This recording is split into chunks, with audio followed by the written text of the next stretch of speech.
En plus d'une conjoncture dégradée depuis des mois, avec des prix qui ne se relèvent pas, malheureusement, malgré le travail fait par la FNSEA, les associations spécialisées, on vit aujourd'hui les conséquences d'une crise météo sans précédent, avec des pluviométries excessives au printemps, et l'effet de surprise d'une moisson extrêmement décevante. C'est un peu, j'ai envie de vous dire, c'est le coup de grâce, quoi. C'est 300 à 600 euros qui vont manquer à l'hectare. Comment faire pour envisager l'avenir dans de telles situations? Face à une telle situation, la réponse elle sera collective et déjà au niveau local. Soyons vigilants, restons soudés, restons unis, soyons à l'écoute de nos voisins, de nos amis. Il n'y a pas de honte aujourd'hui à avoir un découragement, une défaillance psychologique. La MSA d'ailleurs met en place un numéro vert.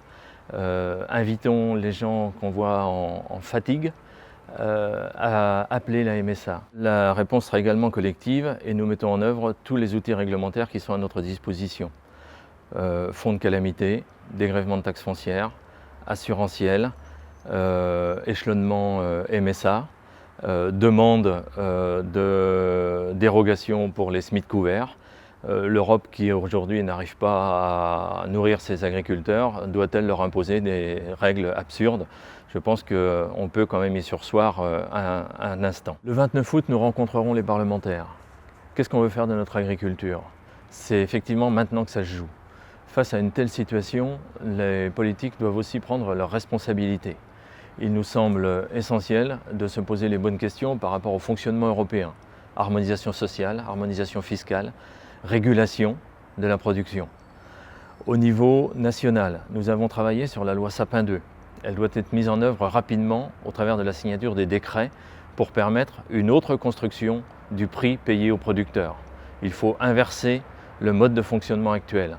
Il faut qu'on arrête de donner aux producteurs ce qui reste de négociations commerciales qui ont eu lieu en amont. C'est d'abord chez nous que les négociations doivent se conduire, c'est d'abord nous qui devons fixer nos prix. Avec nos parlementaires, il faut aussi se poser la question de notre fiscalité agricole. Est-elle adaptée face à des marchés aussi fluctuants et aussi dérégulés? Je pense que non. Avec nos parlementaires, il faut aussi réfléchir à tirer les leçons des crises que nous traversons. Face à la situation économique de notre agriculture, il nous faut aussi être lucide, réaliste et honnête.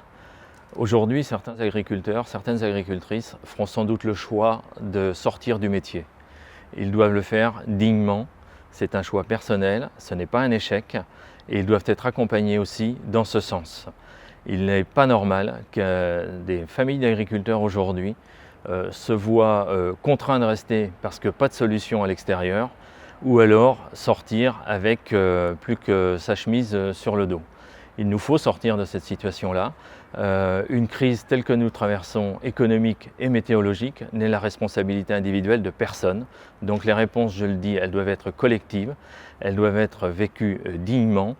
Et sortir du métier, faire le choix d'une reconversion professionnelle doit aussi être un choix assumé et bien vécu par les agriculteurs.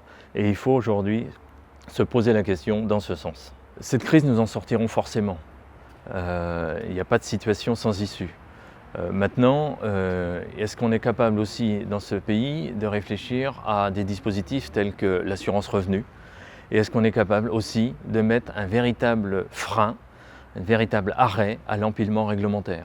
On vient encore de voter une loi biodiversité qui va avoir une incidence sur l'utilisation de nos phytos. On nous réduit sans arrêt nos outils de production. Or, on voit les conséquences sur la moisson qu'on est en train de faire, de moins de protection des cultures. Donc, remettons la machine dans le bon sens, remettons la machine en marche, et c'est vraiment le message qu'il nous faut passer aujourd'hui à nos hommes politiques, quels qu'ils soient.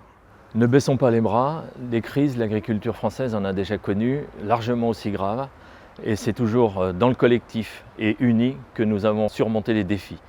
Ceux-là seront surmontés comme les autres, tous ensemble. Ayez confiance, nous sommes avec vous.